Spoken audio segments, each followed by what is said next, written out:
Well, thank you all for turning up for our discursive seminar today. I'm Julia and I'm the head tutor at JP English. And just a bit about myself, I graduated from RUS 5 years ago and I graduated with a state rank for 3 in English, and I've been tutoring ever since. At JP English, we do have a small team of RUS graduates just tutoring year 7s to 12s. Okay, so back to this. Why did we choose discursive writing today? I thought with discursive writing, it is a very new thing in the English syllabus. It's only been introduced in the last year, right? So and with that, students are just less familiar with it, especially the Year 12 students. They've never had an assessment on discursives before the Year 12 year. So to them, it's quite unfamiliar. To younger grades as well, I've been starting to see more and more school assessments about discursive writing. So I thought it'd be worthwhile if we just spent 1 hour today to have a look at what exactly discursive writing entails, what exactly we need to do to achieve those good marks for discursives. And mind you, you can't really escape from it because in Year 12 there is a craft of writing module, so they can ask for a creative, they can ask for a discursive or a persuasive.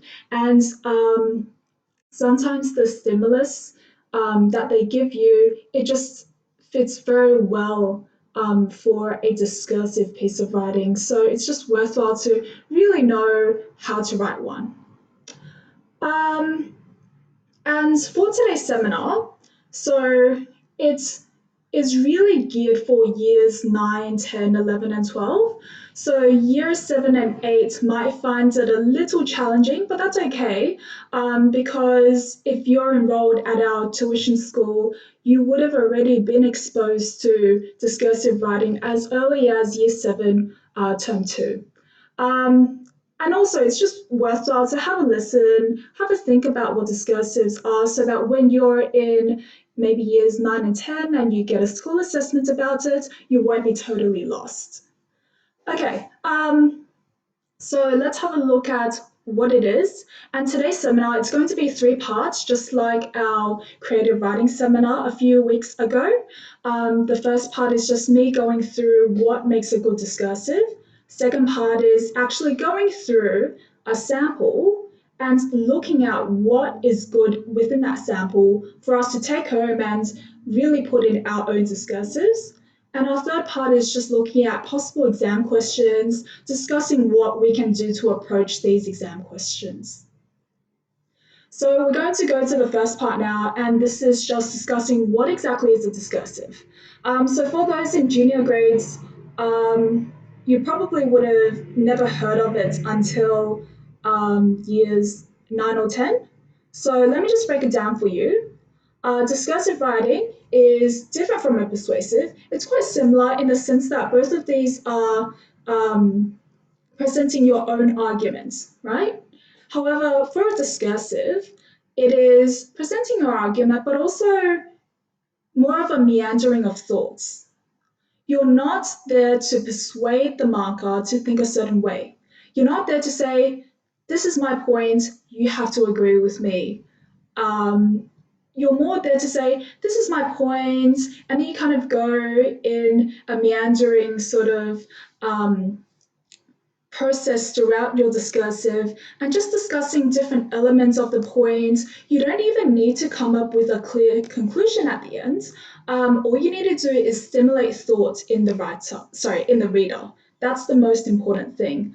And one other thing to really take note of is you do not want to confuse the forms. Okay, so if the exam asks for a discursive, you cannot write a persuasive. You will lose marks, okay? So that's one of the major things to really look out for. With discursives, if we just have a look at the booklet, so this is on page 1.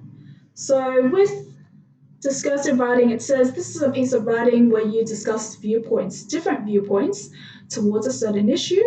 You can present a nuanced argument. What that means is your argument shouldn't just be one long thing. It should be meandering.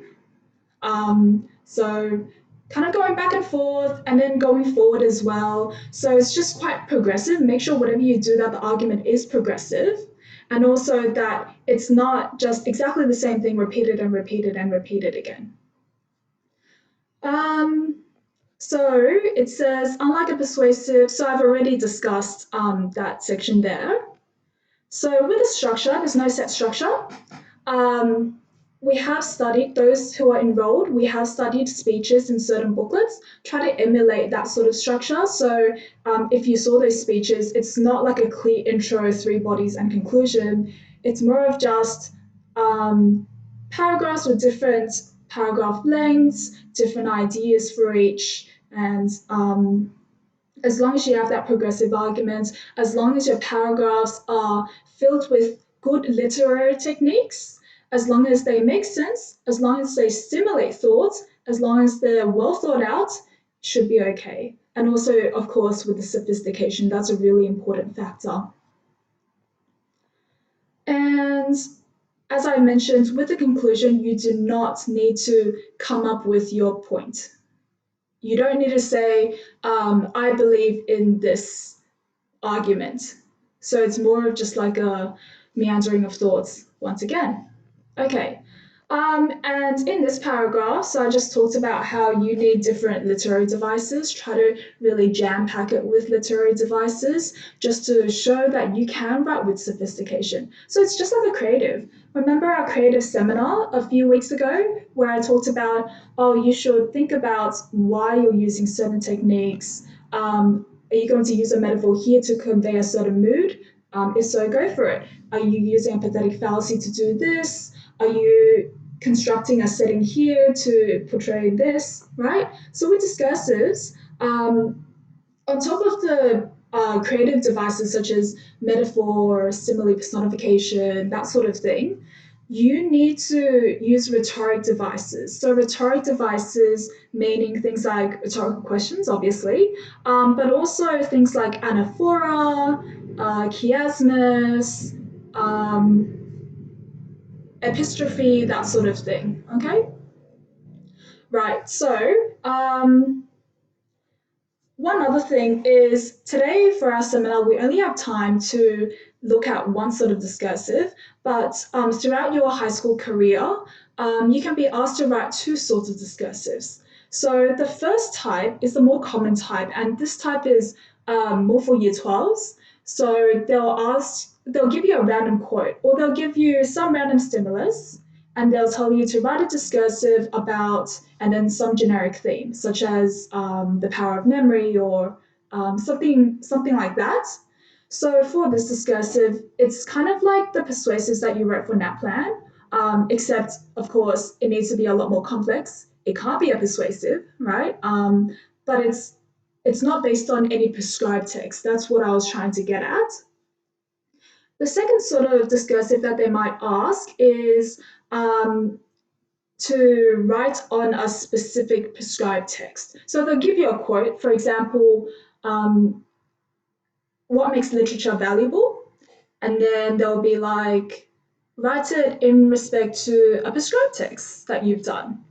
So that in that sort of discursive, you'll actually need quotes. You do not need to analyze it just like an essay. Please don't analyze it, it's not good, but kind of just integrate little quotes here and there. Okay? So that's about it. And one other thing with discursives is it's so important to have an engaging opening. So there are many ways to make an engaging opening. The easiest way, I guess, would just be to have an anecdote. And we'll see that in the sample that we'll be looking at today. So we're going to move on to the second part of our lesson. So, and also, because I'm pre-recording this seminar, we will have a 15-minute Q&A at the end from 7 to 7:15. So please prepare your questions for that time, or you can just comment below this video so that I can reply to your questions during 6 to 7 p.m. If there is a particular question that I feel like it needs elaboration, then I will address it in the Q&A from 7 to 7:15 p.m. Okay, great. And yeah, please ask questions. Don't be shy. Okay, cool. So we have this text on not winning the Nobel Prize by Doris Lessing. This was actually studied a few years back in Module B for Year 12s under a suite of speeches that they needed to do. I just thought that this speech would be quite nice to have a look at in terms of the conventions for discursives. Um, it's a very long speech, so we're just going to look at little sections. We're not going to go through the whole thing because that's going to take 2 hours. But yeah, we're just going to pinpoint the most important things. Okay, and if you want to add anything, please just note it in the comments and then I'll respond to you during 6 to 7 p.m. Cool. So, first of all, on not winning the Nobel Prize, interesting title. Okay, try to get an interesting title for yours. A lot of people don't even have titles for theirs, and that's a bit of a letdown. It's like not naming your child, right? So try to get a title, and just like for your creators, make sure you have a title for it, and make sure that it's um, that it's thought provoking, that it's stimulating, that it's intriguing. Okay, great. So immediately, they start off with an anecdote. And by the way, feel free to pause this seminar whenever you want to, since it is a pre-recorded lecture anyway, right? Yeah, like if you need time to read through it, that's totally fine. Just pause it and take your time with it. So with that, we have an anecdote here at the start. Mind you, this speech actually is full of anecdotes. I would advise against that because for your school assessments, you probably have 500 to 1,000 words to write a discursive. You don't have 8 pages like they do. So try to really tighten everything, try to condense everything. So with an anecdote, you'd only spend 2 to 3 sentences, maybe a paragraph on it maximum. Okay, you don't want any more than that. But and also you only want 1 or 2. You don't want 5, right? Because you have other things to talk about in your discursive as well. So with this anecdote at the start, it's nice, but it's way too long, right? So when you're reading through the sample today, just keep in mind your discursive is not going to be as long as this, so you need to condense things. But there are definitely things that we can learn from this discursive, all right? Okay, so we have the first paragraph. First paragraph is so important. Make sure that it's engaging. That's why they have an anecdote here. It's pretty engaging.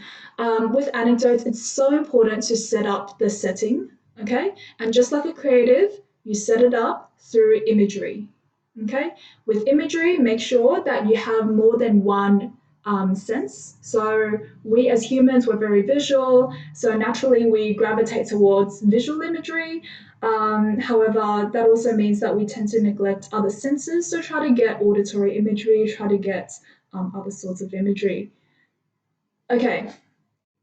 So there are miles of stumps and charred remains of fire, and this is juxtaposed to most wonderful forest. So definitely get different sorts of techniques. In your discursive, I don't just want to see metaphors and similes and that sort of thing. I want to see a whole variety. Okay, great. Um, so people have to eat, they have to get fuel for fires. One other thing is it's so important to vary sentence lengths, just like for your creatives. And you also need to think about why you're varying it. So for shorter sentences, it's usually to emphasize how something's really stark. For longer sentences, maybe it's more contemplative or it's more descriptive, right? So you need to think about these things. So in this case, it's quite truncated. It's quite nice because it emphasizes the matter-of-fact tone of this paragraph. It's just emphasizing the starkness as well, right? The deprivation that they live under, which is quite sad. And we'll see pathos throughout these paragraphs as well. So pathos is when you evoke emotions in the responder. For example, when you're persuading someone to not go to war, or you're persuading them to realize that war is really bad, you'd be like, imagine if you lost your father, sons, brothers, how would you feel? So that's pathos as well. Okay, so second paragraph. So we have here in the highlighted section, 4 large brick rooms side by side, put straight into the dust. 1, 2, 3, 4. So very stark once again. And this is emphasized by the punctuation, right? The punctuation of the sentence. So with punctuation, it's so important to realize that it can really influence your meaning. It can influence the tone. If you have asyndeton, which is the repetition of commas without the conjunctions, it emphasizes how either things are quite fast paced or there's not much emotion to it, right? So it can emphasize a variety of things, and it's really up to you as the writer to determine what you want conveyed through your techniques and through your punctuation. Okay. We have the anaphora here. Okay, anaphoras are always very effective for speeches, for discursives, for persuasives as well. So if you're doing a speech at school, make sure that you have anaphora, right? Okay, so we have, oh, and one other thing that's really important to do is be specific. What I mean by that is, here we have rejects from white libraries or novels with titles like, and then they give examples. That makes it more specific, better than just saying, oh, they just have rejects from white libraries. Like, that doesn't really say much, right? So the marker will be thinking, okay, can you give me some examples? Can you give me the specifics, right? So that's just a common thing that students need to think about, because a lot of students are a bit vague. So when your teacher says you're vague, give the proper examples here. Okay, moving on. So this whole thing is just about, this is all her anecdotes about a very impoverished country, and it evokes a lot of pathos in the audience. Here we have, how is it these people behave like this when they must know everyone is watching them? So you have that rhetorical question there. It really evokes the audience's pathos. It really makes them reflect on their values, right? And that's what you need to do with discursives and also persuasives, right? You really need to connect with the audience. That's so important. Okay, moving on. This whole section is just pathos. I don't need to go through it. You can read through it yourself, and it's a similar idea. So what I was saying before about this text being quite drawn out is that they have a few whole paragraphs on just one anecdote. Whereas for you, because you only have a few hundred words, you don't have the luxury of this. So you need to condense this into maybe 2 or 3 sentences. Okay, 2 or 3 sentences. It sounds very short, but it's actually, you can really pack in a lot in that. So it's totally fine. Okay, and if we move on, the dust, I just wanted to point that out because that's actually a motif throughout this speech, and try to get motifs in your works, whether it be creatives, discursives, persuasives. Always try to get a motif, because one thing that your markers are looking for as well is whether your work is cohesive or not. Okay, and what I mean by that is it kind of like a connected whole, or is it just disjointed, random paragraphs everywhere? Obviously, you don't want the latter. You want it to just be one cohesive whole.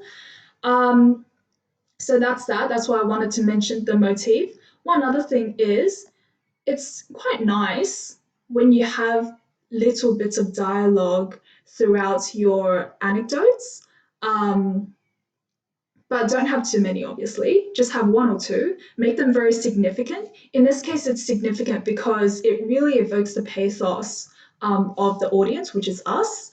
So yeah, just make sure that you have that. Okay, so this is still the same big anecdote, right? And remember how we saw chard at the very start? They mentioned it again here. Okay, so there is a fine line between repetition like being repetitive, which your teachers don't want, and making it cohesive. If it's repetitive, that's usually when you have a word, like two words in the same sentence without much purpose to it. However, if it's like this, it just makes it more cohesive because it's kind of far apart. So um, you kind of draw back periodically to the same thing. You don't just bombard the marker with the same thing 5 times in one sentence, right? Yeah. So that's that. And sometimes it's really good to have one line paragraphs, one sentence paragraphs, because remember what I said about varying your paragraph lengths, your sentence lengths.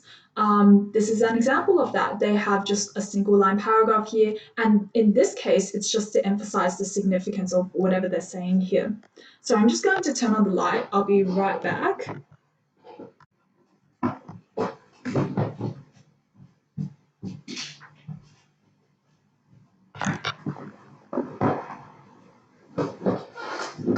Okay, sorry about that.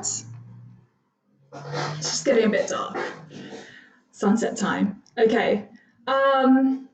Let's go back to this. So,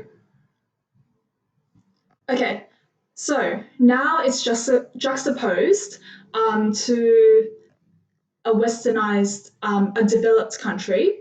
So just then we saw a developing country, now it's juxtaposed to a developed country. And this whole section here is just that same anecdote. I just wanted to say as well, it's really important to be progressive in your argument. So don't dwell on one thing for too long. Move on quickly. Okay. So in your discursive, if you wanted to write something along the lines of whatever we're reading now, you'd probably just have 2 or 3 sentences about the previous anecdote that we saw, and then just 2 or 3 sentences contrasting that in this anecdote here. Okay. So, and one other thing to note is for every topic sentence, so you know how in essays you have topic sentences, right? So I'm just going to adjust this. Okay. So in essays you have topic sentences. In discursives, you do have topic sentences as well, but it should not be as formal as an essay. You can have rhetorical questions as topic sentences, anaphoras, an anecdote even, so all sorts of things, as long as the first sentence of that paragraph summarizes whatever you're talking about for the rest of the paragraph. Okay, so just make sure that you still have topic sentences to signpost to the marker what you're going to talk about in this paragraph. Still very important. Okay. As I talk to them, the school in the blowing dust. So it's very nice how they allude to the previous anecdote. Too often do students just mention something once and never mention it ever again. That's not cohesive, right? It's always nice to mention something with a purpose and don't just discard it and throw it out of the window. Mention it again maybe later on when there's an effect to it. And in this case, the effect would be to contrast the differences between a developed country and a developing country. Okay, right. So if we see here, so this whole section is just emphasizing how privileged this developed country is in comparison. So here, one thing that I wanted to mention here is when she's doing the speech, she's also including the audience sometimes. Okay, one very obvious technique for that would just be inclusive language. I'm sure you guys would have all heard it in at school. This one is kind of engaging the audience as well. So I just wanted to point that out, just for you to think about how you can engage with your audience as well. We have a nice rhetorical question just to emphasize how she realizes that some people just aren't able to empathize with the have-nots. Okay? So, I do my best, they are polite. So remember what I said about varying sentence length to convey a certain tone. So in this case, we have the truncated sentences and also the very short paragraph length, and that's just emphasizing how it's kind of awkward between them, how convey she can't really evoke their empathy, right? So this is just really emphasizing how some people just aren't able to realize the importance of the importance of recognizing inequality between countries. But what I really wanted to get through with that is just thinking about sentence lengths, about paragraph lengths. Okay, so over the page. Okay, when did we see this before? We saw it a few paragraphs up. We saw it right here, right? So what I wanted to say about that is you have that juxtaposition. Can you see how cohesive this text is? They mention something once and then they mention it again, right? So that's really important. Make sure you do that. Obviously, don't do it for every second sentence, but just do it every now and then, okay? Anyway, let's move on. So this whole section is just about how they don't really recognize their privilege. They take education for granted, whereas in the previous anecdote, you could really see that they really crave for this education. They really value books in general. Okay, so once again, we have a short paragraph here, and we have inclusive language, right? Inclusive language here as well. So it's just really important to use inclusive language if you can, if you're trying to persuade the marker or the reader to think about something in a certain way, make sure that you have inclusive language. Okay, we are in a fragmenting culture. So once again, we have that inclusive language, who know nothing of the world, who have read nothing. Okay, so that's quite a nice repetition there. So make sure you use repetition sparingly. Make sure you use it, but use it sparingly so that when you actually use it, there is an effect to it. Okay, one other nice technique here is polysyndeton. Okay, so polysyndeton, for those who aren't that familiar with it, is the repetition of conjunctions.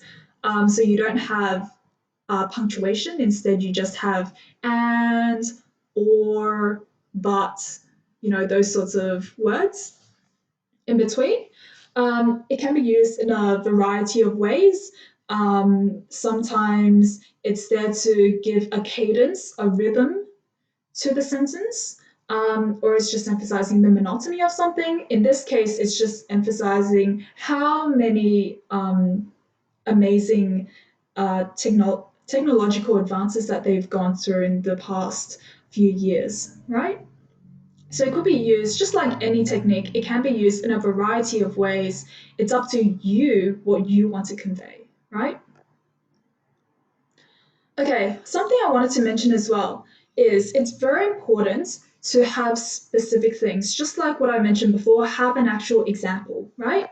In this case, we have this is not the first revolution of the human race has dealt with, and then they give an actual example. Okay, so that's really important rather than just saying, oh, this is not the first revolution, because once again, that's not specific. The mark is going to ask for more, right?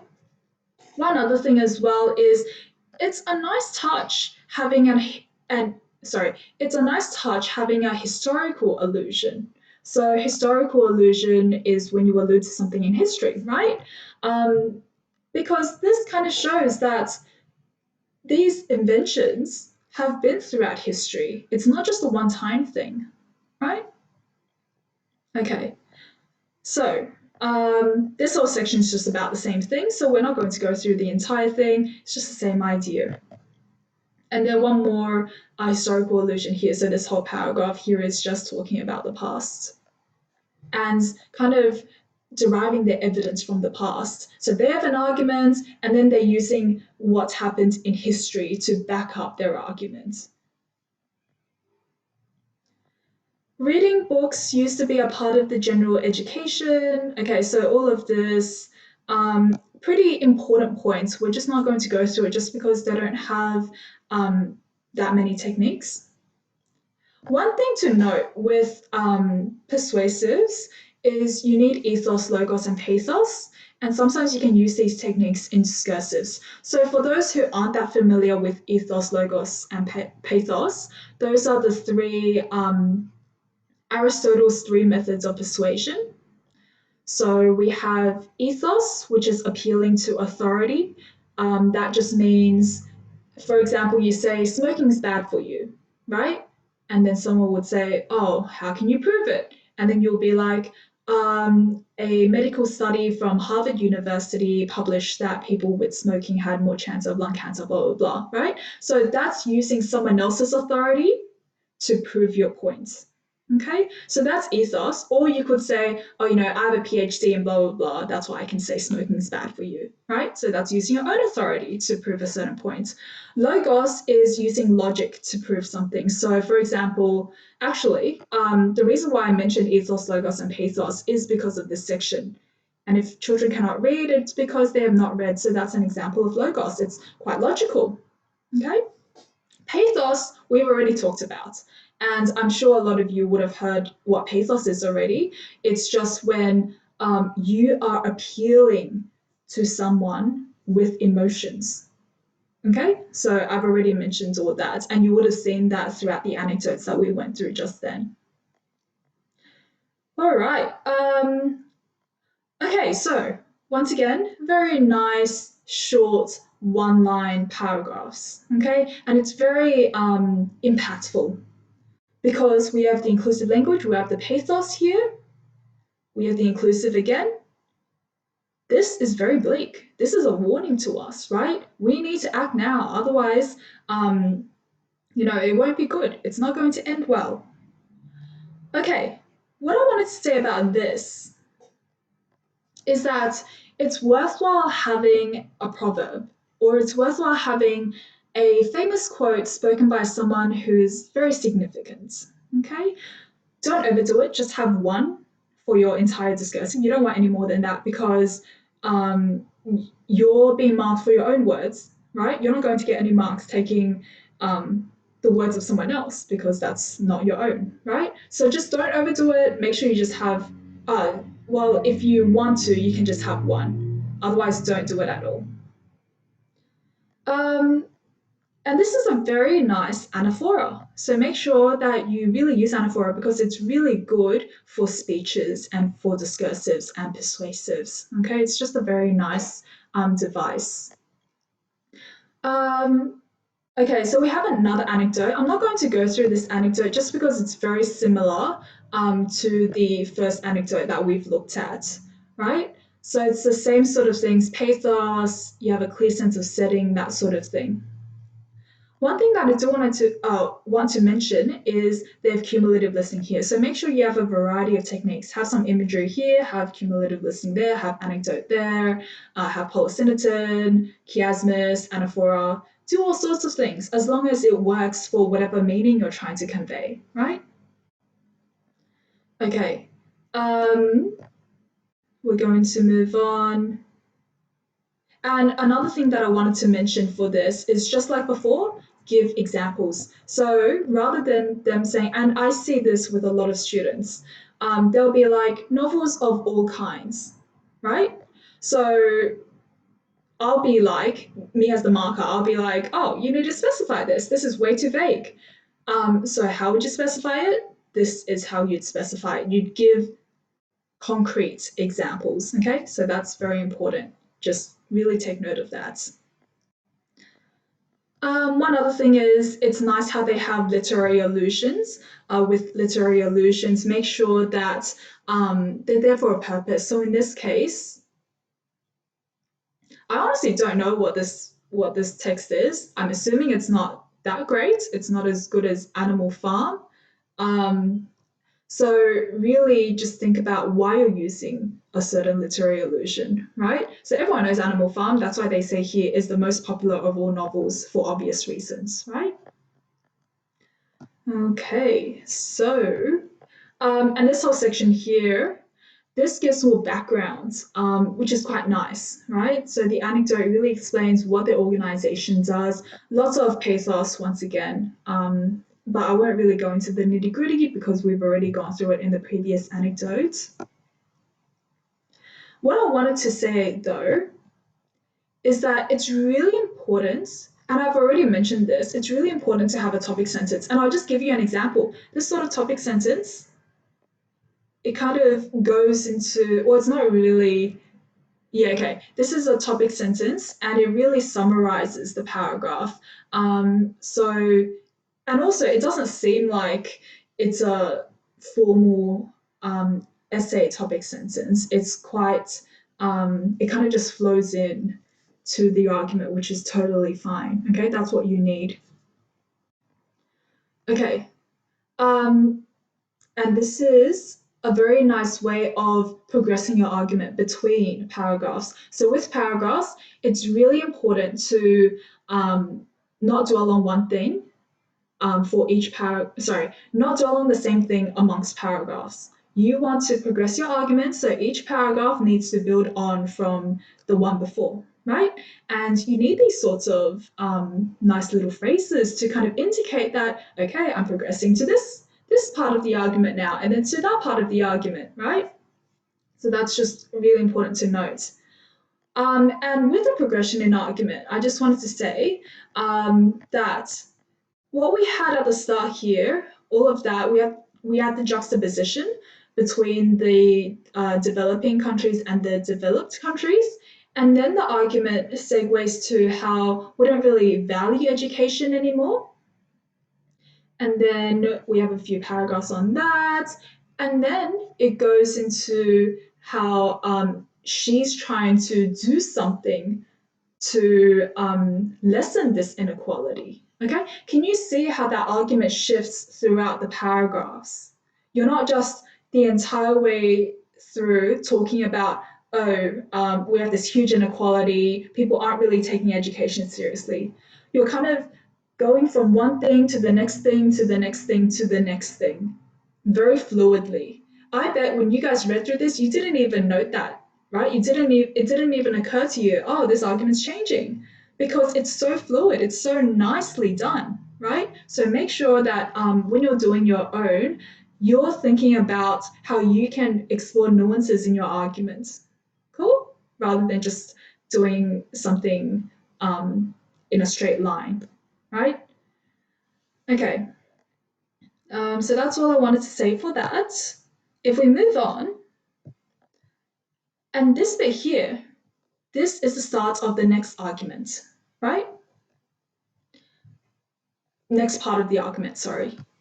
Writers do not come out of houses without books. So that very nicely segues into the next part of the argument.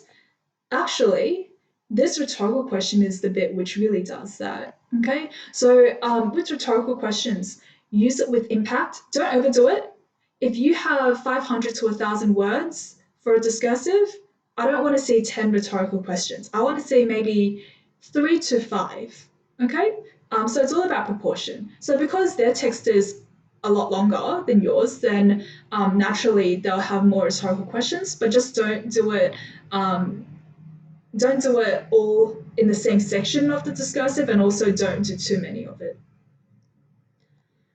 Okay, so this section here, it's not an anecdote anymore. These are a series of literary allusions, okay? And it's quite nice. They're giving different examples. So it's all very concrete. They're giving actual specifics to a claim that they're making. One thing, however, is because your discursive that you're writing will be a lot shorter, then you don't have the luxury of doing one whole paragraph for each writer. You can only do one sentence per writer, put it all into one paragraph, and that should be enough, okay? But it's good to have specifics like this. Okay, moving on. We have another anecdote. So this whole section, basically the same thing as the first anecdote, more pathos. In this case, this is very nice pathos, quite sad. Here I just wanted to say that it's a nice truncated sentence. And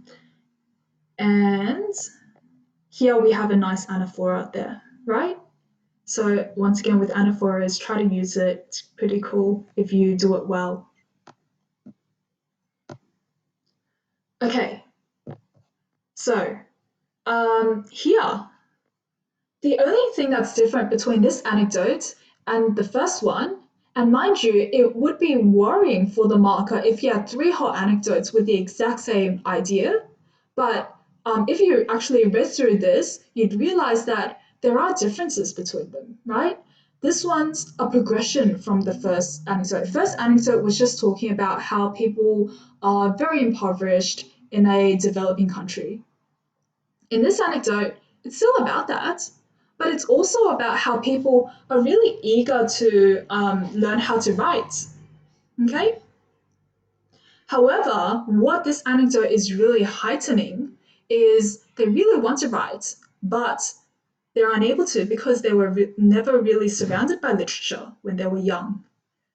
It's just not really in their scope, in their surroundings. It's just not really there. They never really had access to it.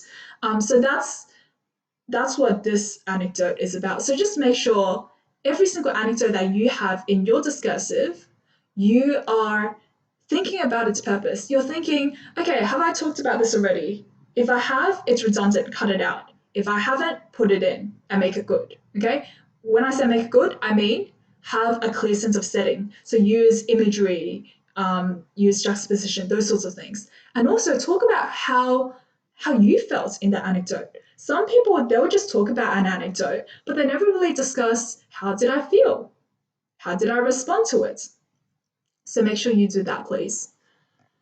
Okay, so here we have voices unheard. So this is another example of making sure that you have a variety of sentence lengths, right? So in this case, it's very jarring, and that's exactly the effect that they want, right? They really want to prompt the audience to realize, oh no, these people, they can't showcase their voice, they can't showcase their perspective, right? So make sure that your techniques in your discursive really prompt the audience to think a certain way, right? It is not possible to estimate this great waste of talent or potential. So we have the anaphora here once again. So it's quite a nice touch. It's really just to emphasize that point. And it is not possible, we have the hyperbole there. So totally go for hyperboles, high modalities for your discursives, and also especially for your persuasives, right? Okay.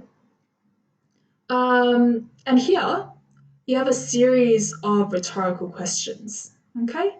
So how do you write with a word processor and electric typewriter?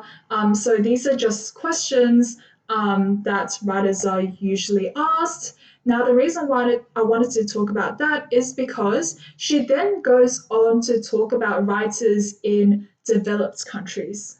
And you'd see very clearly that they have different priorities, okay, to someone in a developing country. So it says here, is she good looking? If this is a man, charismatic, handsome. So it's a totally different sort of value system, right? And our writer here obviously is a bit critical of that. She's thinking, well, where's the integrity? Where's the sincerity in writing anymore? There's not much of that anymore, right? One other thing that I wanted to mention is if a writer cannot find the space, then poems and stories may be stillborn. So we have a nice little metaphor here. And also you have high modality, right? Okay. We joke, but it is not a joke. So that truncated paragraph there, that's kind of confronting, right? And so this is about the celebrated writers. You have nice asyndeton here, just to emphasize the flurry of celebration that they go through, the activity, it's a very fast-paced society. So as I said before, with punctuation, make sure that you are using it with purpose. So don't have a random a sentence in somewhere just because you feel like it or just because you think, oh, I haven't used a technique for quite a long time, make sure that it's actually there for a purpose. So in this case, it's there to just emphasize that fast-paced nature. Just because you don't have conjunctions, you only have commas there, right? Here we have a nice little one-line sentence. He, she is flattered, pleased. Okay, once again, a synonym because there's a lack of conjunction, and replacing a conjunction is a comma, right? So once again, this is just quite fast-paced. Okay, moving on. So this is just talking about how these writers, although they were very celebrated at the start, they ultimately found it quite empty. They don't really write again. So that's what this whole section is. Okay, so remember what I said about topic sentences and about progressions in arguments. So after they've all talked about this, she goes into another anecdote. My mind is full of splendid memories of Africa. Okay, so she's talked about Africa throughout. And remember what we said about cohesiveness? Okay, so it makes it quite cohesive, which is quite nice. So that's what I wanted to say. And also, remember what I said about using imagery, using metaphors, and that sort of thing when you're trying to set up setting. So this is an example of that as well. In this anecdote, you have really nice visual imagery. You have the polysynonym here just to emphasize the, I guess, flourishing aspects of it. So you have some rhetorical questions here. You have a little bit of personification here. So all different sorts of things. You have a polysynonym here as well, butterflies and moths and bees, right?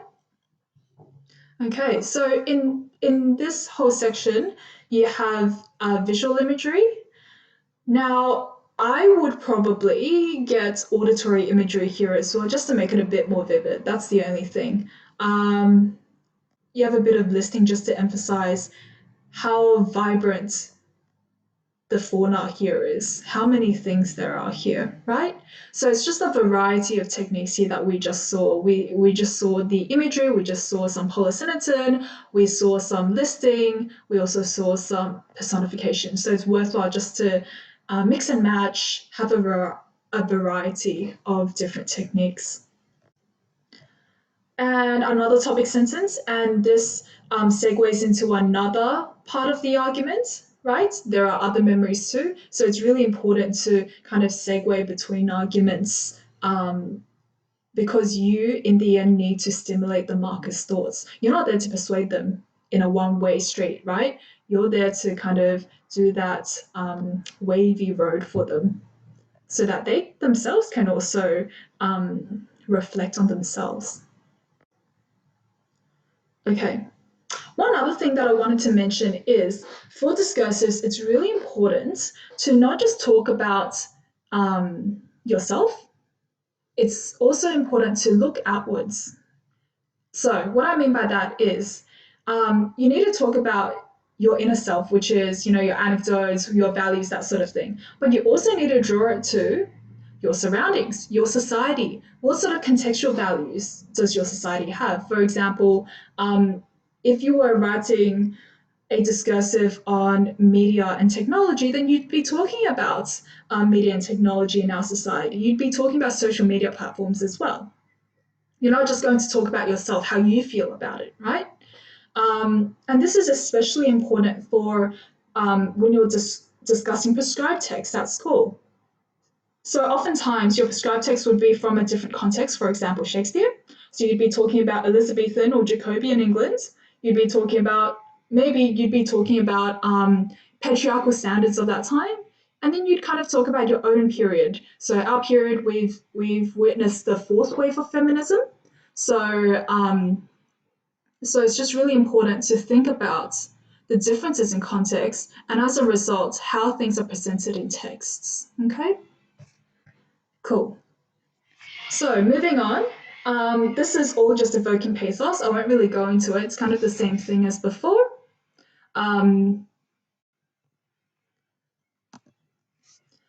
And this section here, it's nice how they engage the audience. Okay, that's pretty nice. I won't really go through this whole section just because this is another anecdote that goes into some place in southern Africa. And it's just about this woman reading a very famous Russian novel. Um, the only thing that I wanted to talk about, so the reason why they included this anecdote was they talked about this woman. She's quite impoverished. She has children, young children, and she's reading this novel. And this novel is kind of her sense of escapism. Um, and she really wishes for a better life for her children through education. And I just wanted to point out some sections. This section is an intertextual reference. Okay, so she's reading this, and the writer here decided to put this into the text. Okay, it's totally fine to have intertextual references, but you don't want a whole chunk for your own discursives just because you only have a few hundred words. You only want maybe just one sentence. Just one sentence is enough. And don't have any more than that. And don't have too many intertextual references unless you're talking about your prescribed text. Then you can have several. But otherwise, don't do too much of it. Okay, and then you have a nice little metaphor here. Okay, I won't really go through this because it's quite similar to what we talked about before, lots of pathos as well. I just wanted to mention the dust. We have the motif of dust. Okay. And one other thing is make sure the setting reflects whatever's going on, right? So in this case, we have the little personification here with the dust mounds being deceiving, and that's reflective of how she's facing a lot of hardship herself. And then this is her just thinking about how she wants her children to have a better future. It evokes a lot of pathos. And also, we have a lot of high modality here, right? I will take them to the library, the place full of books, and they will go to school and there will be teachers. So, lots of high modality, just emphasizing her resolve, her determination to get them through, to get them an education. So, this is still in the same line of argument as before. As the previous anecdotes. But in this case, it's adding a different layer because here she's talking more about different generations, how younger generations can potentially escape this poverty if they get an education, right? So here's your every anecdote, although they're quite similar things, but they present a different sort of nuance to the same argument. And that's so important. Make sure that you have nuances in your argument as well. You're not just going down a one-way street, as I said before, right? Okay, this final section is very good in terms of looking out for techniques. Okay, so techniques for persuasives, for discursives, for speeches as well. Also, this last bit, there isn't an anecdote. This is more so the sort of things that you need to write for your discursives. So for your discursives, you only want maybe 20% of it being anecdotes. 80% of it should be in this sort of style. We have inclusive language throughout this entire bit, this entire paragraph. We have nice historical allusions to emphasize their point that they have a treasure house of literature. So they have these historical allusions, and these are ancient great civilizations. That's why they mention it. And also it's cumulative listing or it's asyndeton. It's up to you which one you want to talk about. But yeah, it's just giving us a sense that there is a huge legacy of literature. So can you see how the argument's shifting? At first, the argument's more about, oh, there's a contrast between the wealthy and the poor countries. And then the next bit is more about the poor really want education, right?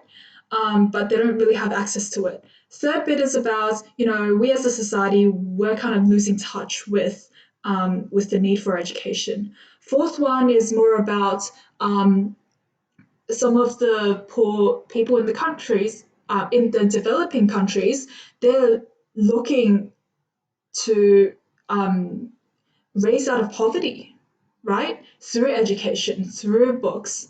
There was also a section that I forgot to mention, which was how the poor aren't able to write good literature because they don't really have access to it.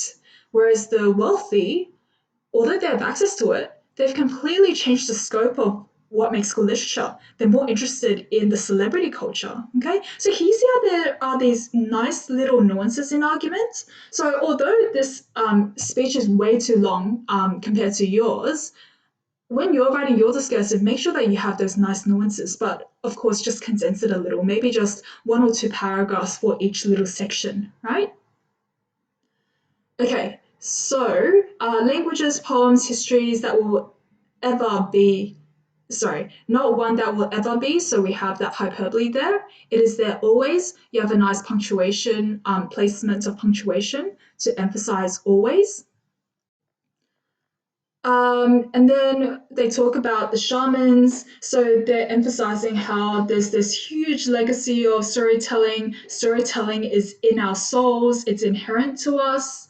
So can you see how this is another nuance to the argument? It's a bit different to what they were talking about before. Before they were just talking about, literature.